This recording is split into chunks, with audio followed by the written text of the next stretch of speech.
This is Money Guide with Mary Sterk from Sterk Financial Services. Now, here's Mary Sterk.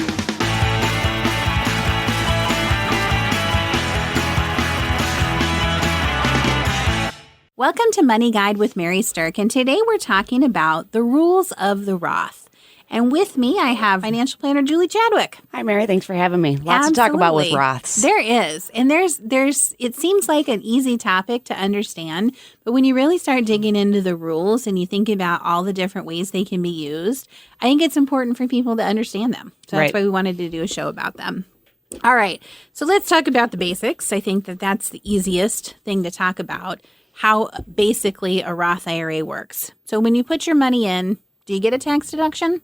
You don't on a Roth. There you go. You don't on a Roth. You pay the taxes on the year that you make the contribution. Right. So why would you want to have an account where you have to pay the taxes on the money that you put in?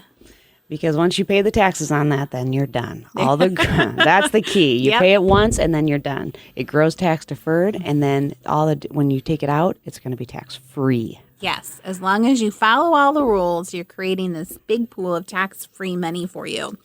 So when you think about it, like in our neck of the woods in the Midwest, it's kind of like asking somebody who's a farmer, do you want to pay taxes on the seed or on the harvest?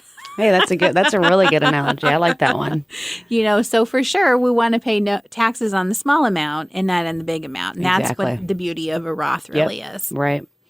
Okay, so another kind of basic piece of the Roth IRA is how much you can actually contribute to that. So when you're contributing to a Roth, there are limits of what you can put into it. So for 2019, you can put up to $5,500 into there and $6,500 if you're over age 50. So that's the max. Not a massive amount by any stretch of the matter. Still some good money that you can put away, right? Right. For growth, yep. Exactly.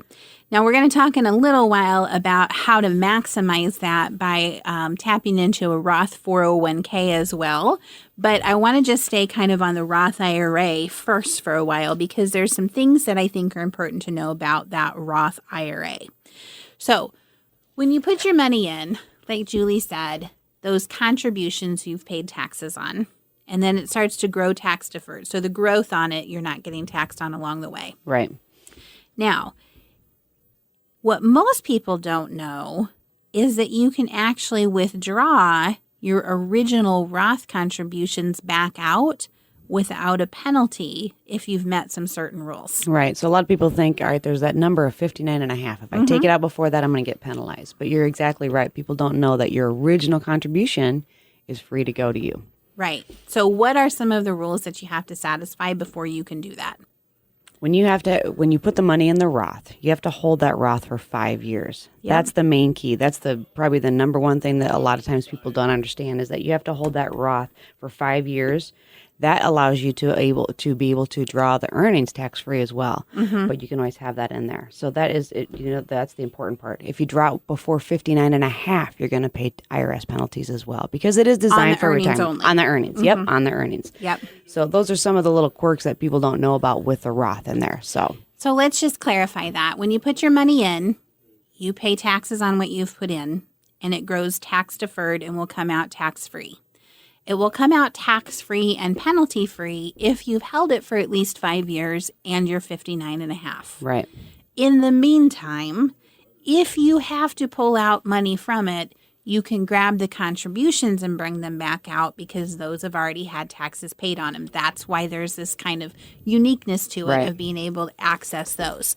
So sometimes people use Roth IRAs for non-retirement goals like paying for college or buying a home because they know they can grab the contributions but leave the gains in there to continue to grow for them. Right. So it's kind of a way to split that and have, access to some of that money if you need it. Right. So this 5-year rule is something that trips people up a lot. It really is. And here's why. Let's talk a little bit about Roth 401ks for a minute. So there, in the last, I'd say 10 years, there's been provisions added. And most 401ks have kind of gone to the route of allowing you to choose whether or not you want to put money in a traditional 401k side or a Roth 401k side. Right. And it kind of works the same way as IRAs from a tax perspective, right? Yep. You can put that money in there. It's going to be your after-tax money, but it grows tax deferred. And then when you take that out, again, it's going to be tax-free. You can put a lot bigger amount in when you're talking about your employer plans, when you do a Roth 401k. Right. So that's another benefit for you. But there are some kinks on that if you want to roll it over then if it's in the 401k plan. Right. So if you have Roth 401k money, you have to roll the Roth 401k money over to a Roth IRA. The 5-year rule, though, really trips people up because the 5-year clock does not start ticking when the money's in the Roth 401k. Right. It only starts ticking once it's in the Roth IRA. Right. So if you roll it out of that 401k plan and roll it into a new Roth IRA, your 5 years starts over. Right. You have to start a 5-year clock ticking from there to be able to withdraw tax-free. Right. Even if you had the Roth for 20 years, it wouldn't matter. In the 401k. Right. Yep. And even if you're 62 years old, the 5-year clock still has to tick. So that's kind of a major important detail that a lot of people don't understand. So the benefit for you then would be to start and establish a Roth IRA outside of your 401k so that you can start your 5-year clock ticking now. And then when you do retire and your Roth 401k rolls into that Roth IRA, your 5-year clock had been ticking for quite some time. Right. So that's the key is you already have one outside your plan set up. That's the key. That is a big key. So everybody listening, if you have a Roth 401k, you're going to want to talk to someone about establishing a Roth IRA if you don't already have one. Even if you opened it up, put $500 in it, and never contributed again, that starts your 5-year clock. So go ahead. All right. So one of the barriers, though, to doing that is that not everybody qualifies to open a Roth IRA. Right. So you can kind of get caught in the rules. Exactly. That's the next thing is you have to have some earned income to be able to contribute to that Roth IRA. Yes. So not only do you have to have earned income, but your earned income can't be over a certain limit either. Right. And you can only contribute the amount that you earn too. So if you're a new young person and you don't have a large income, you can only contribute the amount up to what you earned. Right. So if you only made $2,000, you can't contribute $5,000. Right. Exactly. You can only contribute the $2,000. Yep. Okay. So people get thrown out, though, of being able to put money into a Roth IRA if their income limits are over a certain number. So if you're a single filer and your adjusted gross income is over $137,000, you can't contribute to a Roth IRA. And then if you're in between $122,000 and $137,000, it's going to be reduced as to how much you can do. Right. So you can still do some, just not the max amount. Not the full amount. Yep, exactly. Now, if you're married and you're filing your taxes jointly, you can't contribute to a Roth IRA if your household's adjusted gross income exceeds $203,000. Then your phase out, your reduction numbers are between $193,000 and that $202,000. Right. So here's the thing is that if you make too much money, you run into a problem where you might have a Roth 401k at work, but you don't even have the potential to start a Roth IRA on your own. Right, exactly. You're precluded because of those income limits. So because you've done a good job. Yes. Congratulations. Yes. You can't do this. Enter smart financial planning, though. There you go. There's always some way to get around some of these. There is a loophole. Again, I love the loopholes. So if you are a high earner, if you're single making more than $137,000, or if you're married and your income's more than $203,000, perk up your ears and listen to this. There is a loophole that is called a backdoor Roth IRA. Now, it sounds like it's stepping into the gray area tax-wise. It's maybe a little shady. Not. Yeah, totally not. Completely legit loophole. In fact, the last time that Congress changed the tax law, they looked at that. They left it there intentionally, basically giving their blessing to the fact that this loophole exists. Right. Okay? So they're fully aware. Yes. So a backdoor Roth IRA works like this.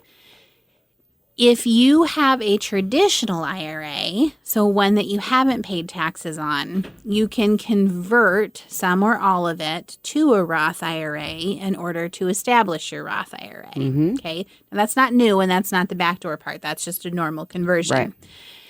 But the backdoor Roth IRA piece of this is if you make too much money, you can't contribute to a Roth IRA or a traditional IRA.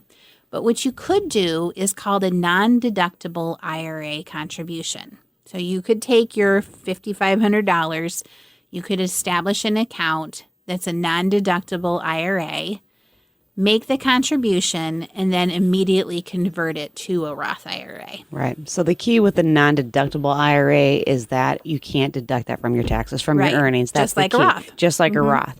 But you're still being able to get that IRA designation on there. So you just don't get the deduction, but it's still going to stay and be tax deferred. So think through it. If you took $5,500 that was non-deductible and put it into a non-deductible IRA and then immediately convert it, there's not going to be taxes due on the conversion because it hasn't had any time to actually earn anything. This is the beauty of the backdoor conversion. So because you've done it that way, you've now established your Roth IRA and you've gotten your 5-year clock ticking. Exactly. So that's your way to do kind of an end run around the original rules is by using this loophole. Now, I'm going to tell you that the backdoor Roth IRAs have a whole bunch of quirky rules around them, more so than we can go into on this show. So if something is that appeals to you, if you are a high wage earner and you want to see if this can be workable for you, you need to reach out and call us. Right, and we'll go over the rules and look at your situation. Because one of the biggest issues with this that causes a problem that people don't understand is if you have multiple traditional IRAs out there, it will screw this up. Right. So one traditional IRA and then doing the conversion, pretty easy peasy. Multiple ones, there's a whole bunch of weird proportional rules surrounding it. So you've got to talk to us about whether or not this will work for you or how it will work for you. Mm-hmm. Sometimes we can work with you to consolidate some of your accounts so that it becomes a workable solution. Because let me tell you, the backdoor Roth IRA is a powerful solution. Mm-hmm. Imagine doing that every year. You know, you are saving in your Roth 401k, but now you're doing this contribution that you didn't have access to before. You really can create some compound benefit from it. Definitely. Yep. It's a good option to be able to have that two different areas where you can put savings away for retirement. Congratulations to Mary Sterk and the team at Sterk Financial for earning a spot on multiple Forbes lists for 8 years running, including the 2025 Forbes Best in State Wealth Advisors and 2025 Forbes Top Women Wealth Advisors Best in State.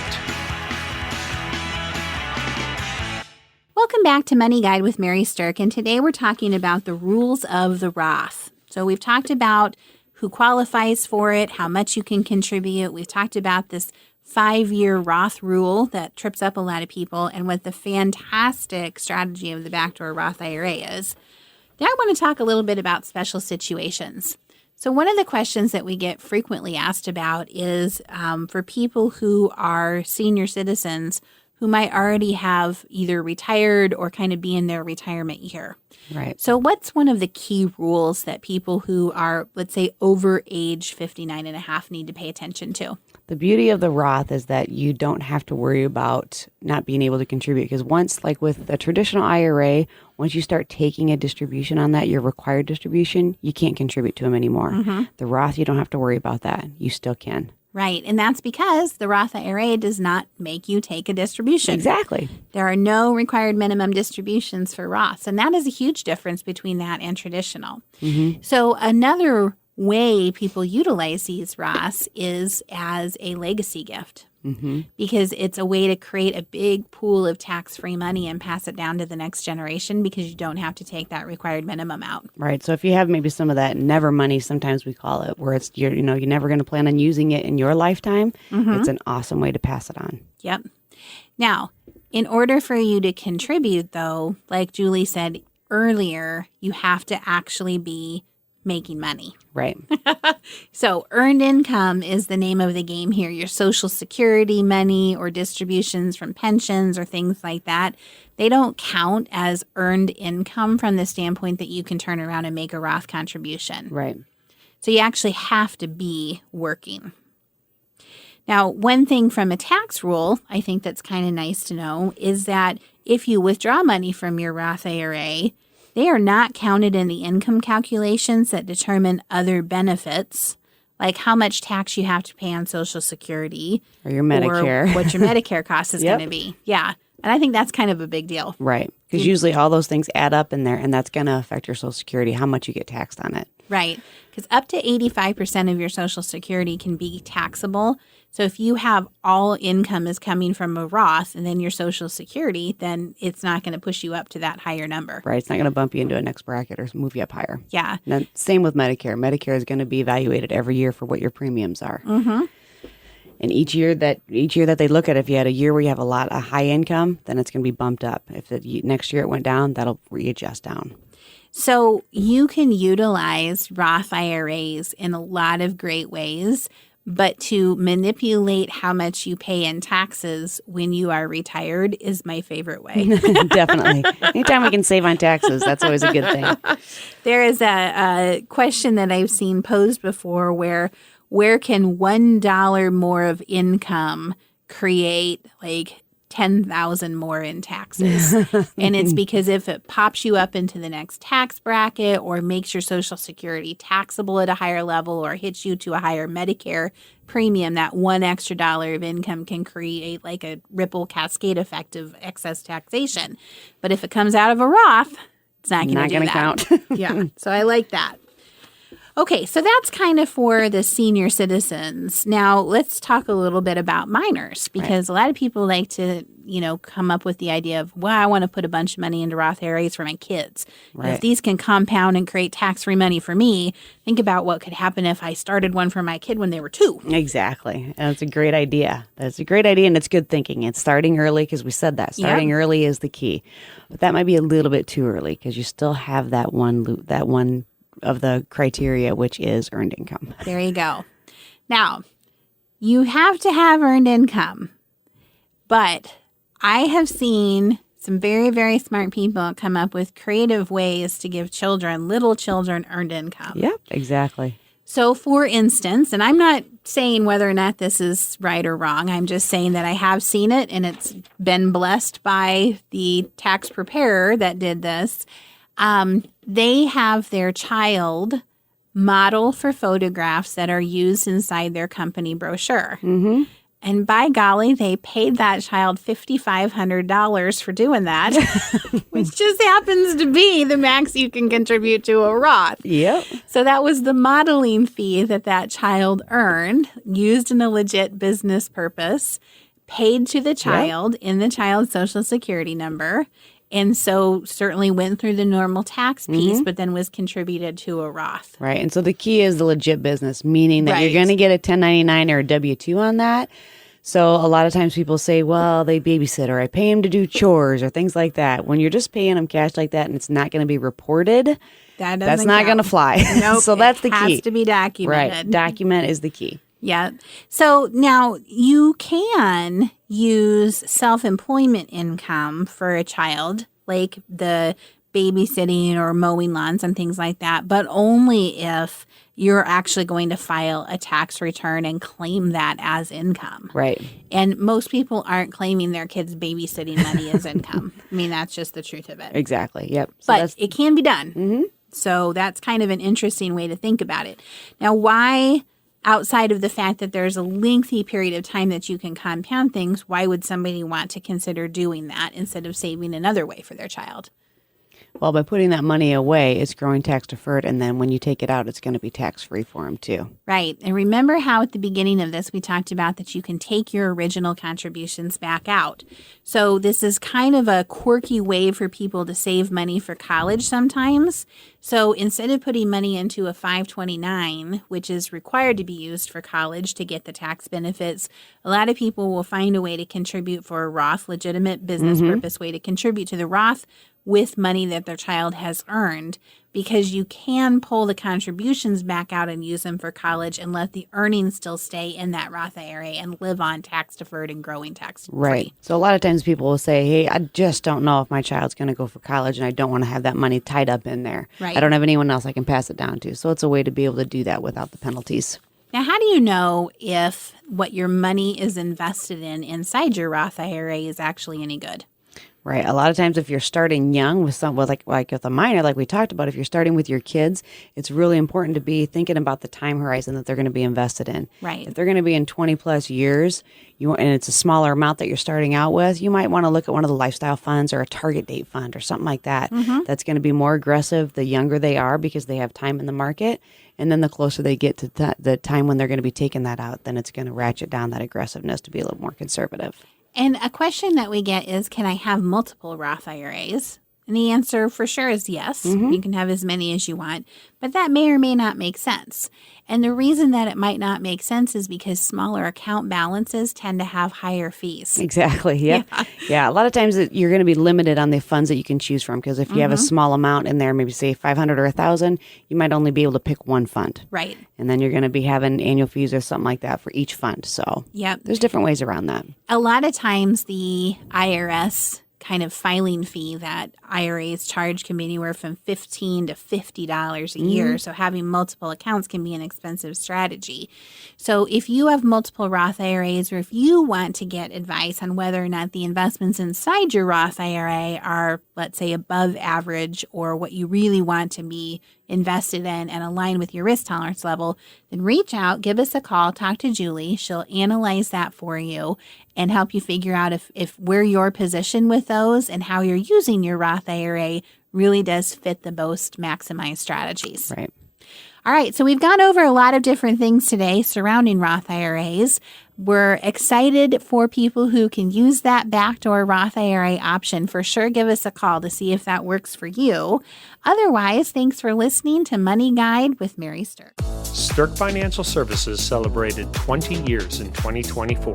The views expressed are not necessarily the opinion of your audio provider and should not be construed directly or indirectly as an offer to buy or sell any securities or services mentioned herein.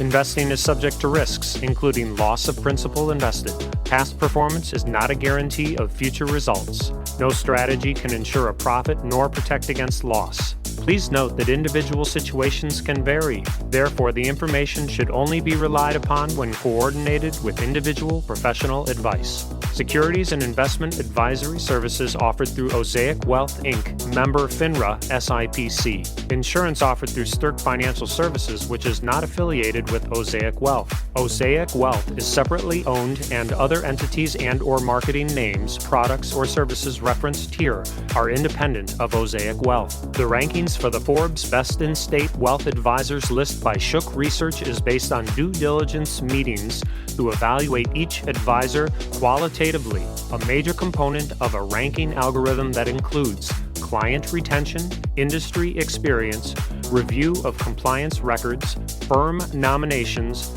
and quantitative criteria, including assets under management and review generated for their firms. The Forbes ranking of America's top women wealth advisors is based on an algorithm of qualitative and quantitative data, rating thousands of wealth advisors with a minimum of 7 years of experience and weighing factors like revenue trends, assets under management, compliance records, industry experience, and best practices learned through telephone and in-person interviews. There is no fee in exchange for rankings. Forbes is a trademark of Forbes Media, LLC. All rights reserved. Rankings and recognition from Forbes, Shook Research are no guarantee of future investment success and do not ensure that a current or prospective client will experience a higher level of performance results, and such rankings should not be construed as an endorsement of the advisor.